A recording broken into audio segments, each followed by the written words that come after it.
नमस्कार। सेहत से भरे हमारे खास कार्यक्रम माय बॉडी माय केयर में मैं प्रियांशा लाजरस आप सभी का स्वागत करती हूँ। और आज हमारे साथ मौजूद है छत्तीसगढ़ के जाने माने आयुर्वेदिक चिकित्सक डॉक्टर निरंजन हरिद्वार। तो चलिए उनसे करते हैं आज खास बातचीत। बहुत बहुत स्वागत है सर आपका हमारे चैनल में। डॉक्टर साहब, मैं सबसे पहले आपसे ये जानना चाहूंगी, भारतीय चिकित्सा के क्षेत्र में आयुर्वेदिक एक अभिन्न अंग है और वहीं इसका इतिहास की बात करें तो ये 500 सालों से चलता आ रहा है। तो आखिर ये आयुर्वेदिक है क्या? आयुर्वेद एक प्राचीन पद्धति है जो 4-5 साल से चल रही है और एक पुरानी पद्धति है। देवताओं की चिकित्सा भी आयुर्वेदिक के माध्यम की जाती है पहले। आजकल जो चलता है कि जो सिर का ऑपरेशन कर देते हैं, हमारे जो पुराने जो अश्विनी कुमार वैद्य थे पूरे उनके, उन लोगों ने भी सिर का ऑपरेशन करके और चिकित्सा की है। तो तब से चली आ रही शरीर चिकित्सा भी आयुर्वेदिक में, आज तो पुरानी हो गई, ऐसा नहीं है, लेकिन आयुर्वेदिक चिकित्सा बहुत पुरानी है और इसके अंदर में बहुत जटिल जटिल रोगों को ठीक किया जाता है। जी, आयुर्वेदिक में किस तरह से किसी बीमारी का इलाज किया जाता है? आयुर्वेदिक में हम लोग की एक पद्धति है नब्ज नाड़ी चिकित्सा। हम लोग नब्ज देख करके और वात पित्त कफ 3 होती है, उसके आधार पे हम बीमारी का पता लगाते हैं। वायु है, पित्त है, आर्थराइटिस का वात को होता है, उसको देख के पता लगाते हैं, उसके हिसाब से हम लोग चिकित्सा करते हैं। जी, ऐसा कहा जाता है, काफी अफवाहें उड़ती है कि आयुर्वेदिक दवाओं का साइड इफेक्ट, तो क्या इसका कोई साइड इफेक्ट होता है? जो बोलते हैं झूठ बोलते हैं। सरासर जो आयुर्वेदिक से चिढ़ने वाले लोग हैं, जो आयुर्वेदिक पसंद नहीं करते, ऐसे लोग इस सब की अफवाह उड़ाते हैं। बोलते हैं कि आयुर्वेदिक से भस्मों से किडनी का रोग हो जाता है, किडनी खराब हो जाती है। अब मैं दावे से बोलता हूँ कि आयुर्वेदिक से किडनी ठीक हो सकती है, और जो बोलते हैं कि आयुर्वेदिक से कोई साइड इफेक्ट होता है, झूठ बोलते हैं। आयुर्वेदिक से भले फ़ायदा मत हो, लेकिन नुकसान नहीं होता, ये गारंटी है। अगर ऐसा कुछ बोलता है कोई तो मैं प्रैक्टिस छोड़ दूँ। मैं प्रैक्टिस करता है 35 साल हो गई है। जो बोलता है झूठ बोलता है। आयुर्वेदिक प्रैक्टिस ऐसी है, दवाई ऐसी है जिससे फ़ायदा ही होता है, नुकसान की संभावना ही नहीं होती। जी, ये आयुर्वेदिक दवाइयाँ किस तरह से हमारे शरीर में काम करती हैं? आयुर्वेदिक दवाइयाँ जैसे मेडिकल के हिसाब से काम करती है। जो वायु के हिसाब से हम लोग जैसे वात पित्त कफ के हिसाब देते हैं, एसिडिटी दवाइयाँ उसे हम लोग जो एसिडिटी दवाई होती है उसके हिसाब से देख करके ही दवाई देते हैं। और जैसे एलोपैथी दवाइयाँ जैसे काम करती है, पैरासीटामोल काम करती है, उसी तरह हमारे दवाइयाँ ऐसी काम करती है, जिनको ठीक करके हम लोग वात है तो वात के साथ वात दवाई देते हैं, तो वात को कम करके पित्त को कम करके और चिकित्सा करते हैं उसको। जी, क्या हम कभी एलोपैथिक और आयुर्वेदिक एक साथ इसका उपचार लिया जा सकता है? हाँ, कुछ दवाइयाँ ऐसी हैं जिनका कोई काउंटर इंडिकेशन नहीं होता है, उन दवाइयों को हम एलोपैथी और आयुर्वेदिक दोनों मिला के ले सकते हैं। लेकिन मैं ऐसी चिकित्सा नहीं करता, दोनों मिला कर चिकित्सा नहीं करता। आयुर्वेदिक की चिकित्सा के साथ में एलोपैथी चिकित्सा कुछ रोगों में एक साथ की जा सकती है, हर किसी में नहीं कर सकते उसको। जी, एलोपैथी की अगर बात करें तो ऐसी कौन सी बीमारी है जिसका इलाज एलोपैथिक में नहीं होके केवल आयुर्वेदिक में होता है? ऐसी बहुत सी बीमारियां हैं जिनका एलोपैथिक में इलाज नहीं है। जैसे मैं बताऊं आपको, अल्सरेटिव कोलाइटिस होती है एक, जिसमें भयानक ब्लीडिंग होती है, मोशन लूज होता है, पेशेंट को आराम नहीं मिलता। ऐसे कई पेशेंट रामकृष्ण हॉस्पिटल के डॉक्टर संदीप दवे साहब मेरे पास पेशेंट भेजते हैं। ऐसे मैंने कम से कम 15-20 पेशेंट ठीक किए हैं और गारंटेड ठीक है। एक पेशेंट अभी बनारस का चल रहा है, कृष्ण कुमार करके हैं, बनारस से मेरे पास में आ रहा है। पेप्सी के जो जीएम रहे हैं अनुपम वर्मा, जो फिल्म लाइन में भी हैं, अभी रायपुर छत्तीसगढ़ फिल्म बनाते हैं, उनको भी कोलाइटिस थी। एक फिरोज इलियास जो साइंस कॉलेज के प्रिंसिपल उनके लड़के हैं, फिरोज इलियास जो रायपुर में हैं, उनको भी मैंने दवाई देके ठीक किया है। उनको भी भयानक कोलाइटिस था और वो ठीक हुए हैं। आज ठीक हुए उनको 15-20 साल हो चुके हैं। एक अभी और पेशेंट है कई जिनको मैंने ठीक किया है, 8-10 पेशेंट मेरे पास है। कुछ भिलाई के पेशेंट भी हैं जिनको मैंने ठीक किया है कोलाइटिस के। एक हेमोफीलिया होता है जिसमें कहीं भी अगर आपको लग जाए तो खून बंद नहीं होता। इसका भी इलाज एलोपैथी में नहीं है, उन लोग कोई मेडिसिन दवा देते हैं, लेकिन हमारे यहाँ ऐसी दवाइयाँ हैं जो खून निकलता है तुरंत उसको बंद करने की दवाइयाँ भी हमारे पास में हैं। जी, डॉक्टर निरंजन, अगर मैं आपसे पूछूं कि जितनी बड़ी बीमारी होती है जैसे कैंसर, एचआईवी, एड्स, क्या इनका इलाज आयुर्वेदिक में संभव है? निश्चित रूप से संभव है, बशर्ते हमारे पास पेशेंट टाइमली आ जाए। होता यह है कि कैंसर होते ही आदमी पहले भागता है एलोपैथिक में, स्पेशलिस्ट डॉक्टर पास जाता है। वहाँ जाने के बाद जब कुछ रास्ता नहीं बचता, जब रास्ते बंद हो जाते हैं, तब आता है आयुर्वेदिक शरण में। उस वक्त में आयुर्वेदिक कुछ नहीं कर सकता। अगर शुरुआत में अगर आयुर्वेदिक शरण में आ जाए तो कैंसर भी ठीक हो सकता है। जी, जड़ से खत्म होने की अगर बात करें तो क्या बीमारियों का जड़ से खात्मा हो सकता है आयुर्वेदिक में? बिल्कुल जड़ से खात्मा होता है, बशर्ते जिस चीज़ से बीमारी होती है उसका परहेज करे।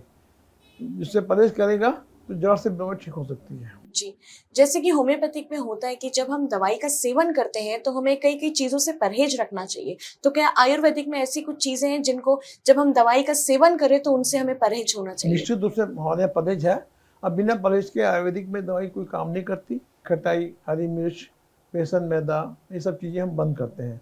जिससे बीमारी बढ़ती है उन चीज़ों को हम बंद करते हैं। अगर उन चीज़ों को खिलाएंगे तो बीमारी ठीक नहीं हो पाएगी। परहेज से बहुत कुछ बीमारी परहेज से ठीक होती है, बाकी हम दवाई ठीक करते हैं। जी। आजकल के दिनों में देखा जाता है जो लाइफस्टाइल जीवन शैली हम जी रहे हैं, उसका हमारे स्वास्थ्य में किस तरह से असर देखने को मिलता है? आज का जीवन शैली हमारी बहुत बिगड़ी हुई है।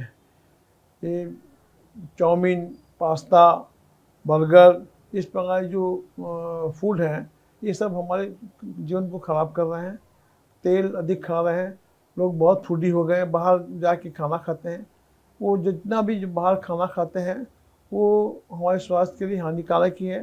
तेल, खटाई, मिर्च और जितने भी जो चीज़ें हैं ये हमारे स्वास्थ्य के लिए हानिकारक ही हैं। ज़्यादा अच्छा है घर में दाल, चावल, रोटी, सब्जी खाए आदमी। इनके बाहर मटन, मच्छी खाना, तली हुई चीज़ें खाना और ये समोसे, कचौरी खाना, इन चीज़ों से बीमारी बढ़ती ही है, ठीक नहीं होती है और लोग अधिकांश यही खाते हैं। जी। एक तरह से माना जाता है नशा की अगर हम बात करें तो नशे की मुक्ति की जहाँ दवाई एलोपैथिक में नहीं है लेकिन वो आयुर्वेदिक से संभव है। क्या ये सच है? बिल्कुल सच है। मेरे पास भी नशे की दवाई है। मैं जो शराब पीते हैं उनको मैं शराब छुड़ा सकता हूँ। ऐसे बहुत पेशेंट मेरे पास रायपुर में हैं और मेरे पास दवाई भी है जो शराब छुड़ाने का काम करती है और मैं बहुतों को शराब छुड़वाया है। उसको दवाई को हम जिसको शराब पीता है उसको दवाई को हम दाल में या सब्जी में डाल के देते हैं और उसके बाद वो पेशेंट जो दवाई दारू पीता है उसकी आँख लाल हो जाती है, उसको घबराहट होती है, वो दारू नहीं पी पाएगा। तो हमने कईयों की दारू छुड़वाई है और नशे की दवाई हमारे पास है, दारू की है, गांजा भांग की दवाइयाँ भी हमारे पास में हैं जो छोड़ सकते हैं। जी, जहाँ एलोपैथिक की अगर बात करें तो जो भी हमें कोई प्रॉब्लम होती है हम एक दवाई खा लेते हैं और तुरंत उसका असर देखने को मिलता है। आयुर्वेदिक में कितना वक्त लगता है दवाई को असर होने में? अब वैसी स्थिति नहीं है। आज आयुर्वेदिक में भी ऐसी दवाइयाँ हैं कि नेक्स्ट डे 2 दिन बाद पेशेंट को फ़ायदा होता है। ऐसी दवाइयाँ हो गई हैं। हमारे यहाँ भी आयुर्वेदिक में भी कैप्सूल, इंजेक्शंस ये सब आ गए हैं जो तुरंत रिलीफ देते हैं। कोरोना काल की अगर बात करें तो ऐसा माना जा रहा है, स्टडीज में देखा गया है कि कोरोना के बाद हमारी जो इम्यून सिस्टम है वो काफी कमजोर हो गया है। तो क्या आयुर्वेदिक में इसका इलाज संभव है जिससे हम अपने इम्यून सिस्टम स्ट्रॉन्ग कर सकें? बिल्कुल संभव है। इसमें इम्यून सिस्टम के लिए हमारे यहाँ इम्यूनिटी के लिए बहुत दवाइयाँ हैं जो इम्यून कैप्सूल भी हैं, अश्वगंधा है, ये सब चीज़ें हमारे पास में हैं जिनको इम्यून सिस्टम ठीक कर सकते हैं। और निश्चित रूप से कोरोना काल में लोगों का इम्यून सिस्टम खराब हुआ है, लेकिन इसका एक कारण और भी है कि लोगों का जो खान पान जो है वो भी एक महत्वपूर्ण भूमिका अदा करता है। हमारा खान पान सही नहीं है, हम उल्टा सीधा खाना खाएंगे तो इम्यून सिस्टम की गड़बड़ होगा नहीं होना। ऐसी चिकित्सा आयुर्वेदिक में है। जी, डॉक्टर साहब, इन दिनों देखा जाता है कि जो युवा होते हैं उनमें काफी हार्ट अटैक के चांसेस बढ़ गए हैं। इसकी क्या वजह हो सकती है और इससे कैसे बचा जा सकता है? क्या आयुर्वेदिक के जरिए इससे निजात पाया जा सकता है? इसका मुख्य कारण है आहार विहार। आपका खान पान, आजकल लोग क्या खाना खाते हैं सो जाते हैं, ना घूमते फिरते नहीं हैं, कोई व्यायाम नहीं करते, योगा नहीं करते और तली हुई चीज़ बहुत ज़्यादा खाते हैं, मटन मच्छी खाते हैं और ऐसी कुछ चीज़ें खाते हैं जिसकी वजह से हार्ट पे इफेक्ट होता है। तली हुई चीज़ खाने से हार्ट पे इफेक्ट होता है। ऐसी कोई चीज़ खाने से तो हार्ट अटैक आएगा। दूसरा, आज के हमारे युवाओं को भी और बुजुर्ग हैं सबको स्ट्रेस बहुत ज़्यादा है। इसके ज़माने में स्ट्रेस भी एक इसका कारण होता है। बीपी शुगर की बीमारी से भी हार्ट अटैक होता है। जो बीपी शुगर की दवाई रेगुलर नहीं खाते, जिनको बीपी शुगर है, मेरी सलाह है ऐसे लोग बीपी शुगर दवाई कभी बंद न करें। बीपी शुगर की अगर दवाई बंद करते हैं तो उसका भी इफ़ेक्ट हार्ट पे होता है, इमीडिएट हार्ट पे इफेक्ट होगा, शुगर के कारण भी और बीपी की वजह से भी। जी, अगर एक व्यक्ति को इलाज कराना है तो वो आयुर्वेदिक ही क्यों चुने? क्योंकि आयुर्वेदिक में साइड इफ़ेक्ट नहीं है और दवाई खाएगा लॉन्ग टाइम भी खाएगा तो कम से कम उसको नुकसान नहीं होगा। एलोपैथी खाने से नुकसान भी होगा, साइड इफ़ेक्ट भी होंगे, एक बीमारी ठीक होगा दूसरी बीमारी के उत्पन्न हो जाएगी। ये चीज़ आयुर्वेदिक में नहीं है, इसलिए आयुर्वेदिक से अगर इलाज कराना चाहेंगे साइड इफ़ेक्ट की संभावना नहीं है और कोई नुकसान की संभावना उसमें नहीं है। भले फ़ायदा देर से होगा लेकिन कम से कम नुकसान नहीं होगा।